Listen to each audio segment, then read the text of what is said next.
Du bienheureux Don Colomba Margnon, le Christ vit de l'âme. Chapitre 4. Le sacrement et la vertu de pénitence. Sommaire. Comment par le pardon des péchés Dieu manifeste sa miséricorde. Deuxièmement, le sacrement de pénitence, ses éléments, la contrition, sa particulière efficacité dans le sacrement, l'aveu des péchés constitue un hommage à l'humanité du Christ. La satisfaction n'a de valeur que dans son union à l'expiation de Jésus. Troisièmement, la vertu de pénitence nécessaire pour maintenir en nous les fruits du sacrement. Nature de cette vertu. Quatrièmement, son but, rétablir l'ordre et nous rendre semblables à Jésus crucifié. Principe général et diverses applications de son exercice. Comment dans le Christ se puise avec la consolation la valeur de nos actes de renoncement. Sixièmement, suivant l'esprit de l'Église, rattacher les actes de la vertu de pénitence au sacrement.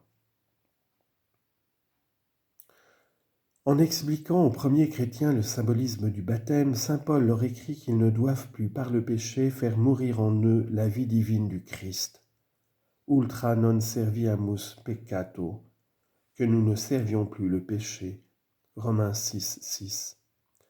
Le Concile de Trente dit que si notre reconnaissance envers Dieu qui nous a rendus ses enfants par le baptême était à la hauteur de ce don ineffable, nous garderions intacte et immaculée la grâce reçue dans ce premier sacrement.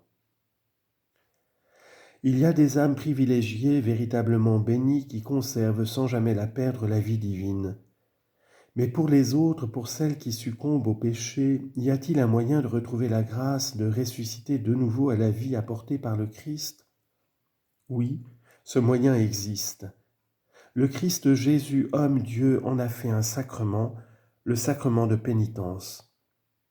C'est un monument admirable de la sagesse et de la miséricorde divine, dans lequel Dieu a su harmoniser ces deux choses, y trouver sa gloire, en nous donnant notre pardon. Premier entretien. Vous connaissez cette magnifique oraison que l'Église, guidée par le Saint-Esprit, met sur nos lèvres à la messe du 10e dimanche après la Pentecôte. Ô Dieu, c'est surtout en nous pardonnant, en ayant pitié de nous, que vous faites éclater votre toute-puissance. Répandez sur nous en abondance cette miséricorde. Deus qui omnipotentiam tuam parcendo maxime et miserando manifestas, multiplica super nos misericordiam tuam.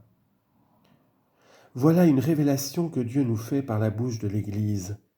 C'est en nous pardonnant, parcendo, en ayant pitié, miserando, que Dieu signale surtout, maxime, sa puissance. Dans une autre oraison, l'Église dit que c'est un des attributs les plus exclusifs de Dieu d'avoir toujours pitié et de pardonner. Deus qui proprium est miserere semper et pacere. On lit en note, oraison des litanies des rogations, ô Dieu à qui seul appartient de toujours faire miséricorde et de pardonner, recevez favorablement notre prière, afin que nous et tous vos serviteurs qu'étreint la chaîne du péché, nous soyons traités avec clémence et délivrés par votre miséricordieuse bonté. Fin de note. Le pardon suppose des offenses, des dettes à remettre. La pitié et la miséricorde ne peuvent exister que là où il y a des misères. Qu'est-ce en effet qu'être miséricordieux ?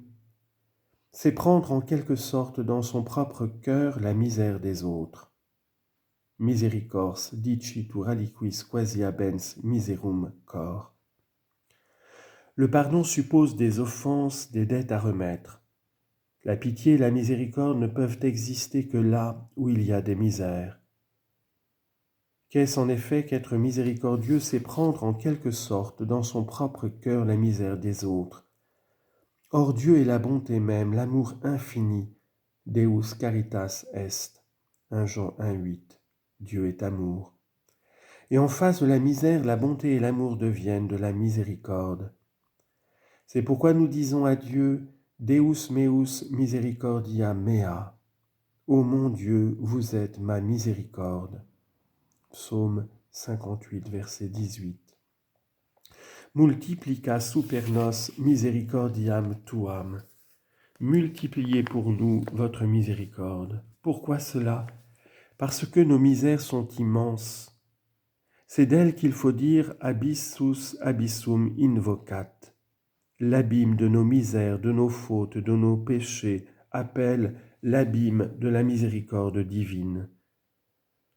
Tous en effet nous sommes misérables, tous nous sommes pécheurs. Les uns plus que les autres, ce n'est qu'une question de degré. In multis offendimus omnes, dit l'apôtre saint Jacques, Jacques 3,2. Et saint Jean dit, si nous nous croyons sans péché, nous nous trompons nous-mêmes, la vérité n'est pas en nous. 1 Jean 1,8. Il dit même davantage lorsqu'il ajoute qu'en parlant ainsi, nous faisons Dieu menteur. Si dixerimus quoniam non peccavimus mendacem facimus eum. 1 Jean 1,10. Pourquoi?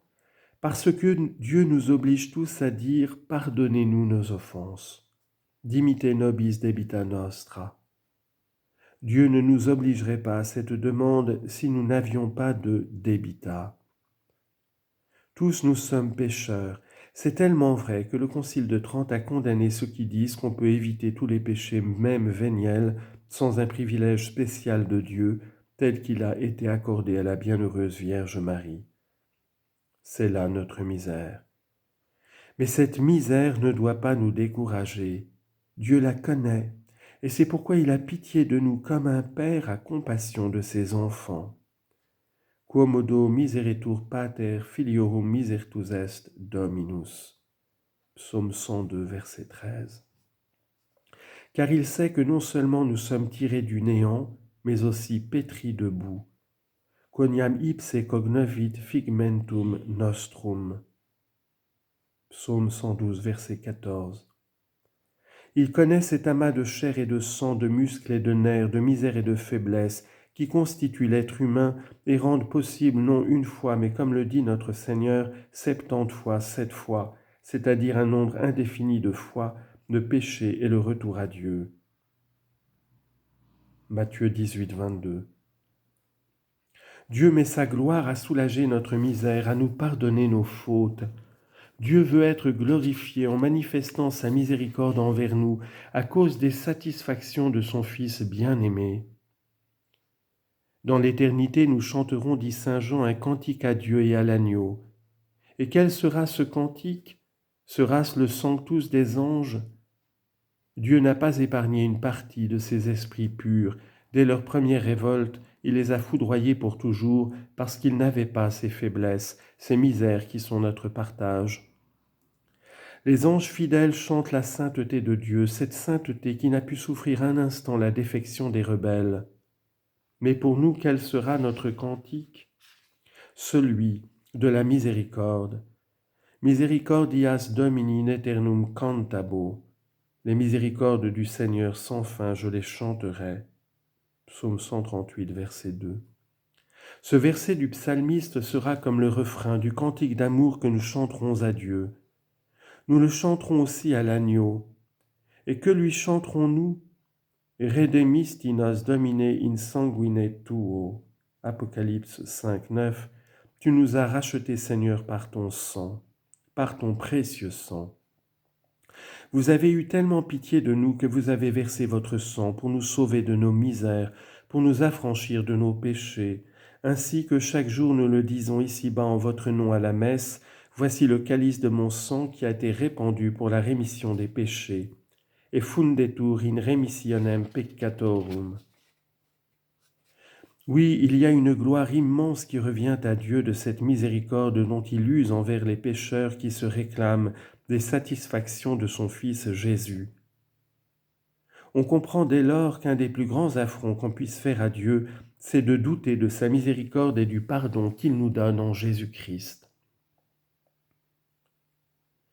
Toutefois, après le baptême, ce pardon ne nous est accordé que si nous faisons de dignes fruits de pénitence. Luc 3, 8. Il y a en ceci, dit le Saint Concile de Trente, une grande différence entre le baptême et le sacrement de pénitence. Chez un adulte, le baptême requiert, il est vrai, la détestation du péché et la résolution de le fuir, mais il n'est pas demandé de satisfaction ni de réparation spéciale. Lisez les rites de la collation du baptême, vous n'y trouverez aucune mention d'une œuvre de pénitence à accomplir. C'est une rémission totale et absolue de la faute et de la peine encourue par la faute. Pourquoi ? Parce que ce sacrement, le premier en date, constitue les prémices du sang de Jésus donné à l'âme. Mais, continue le Concile, si après le baptême, après que nous avons été greffés sur le Christ Jésus, après que délivrés de la servitude du péché et du démon, devenus les temples du Saint-Esprit, nous retombons volontairement dans le péché, nous ne pouvons retrouver la grâce et la vie qu'à la condition de faire pénitence. Ainsi l'a établi et non sans convenance la justice divine. Or, la pénitence peut être considérée comme sacrement et comme vertu qui se manifeste par les actes qui lui sont propres. Disons quelques mots de l'un et de l'autre.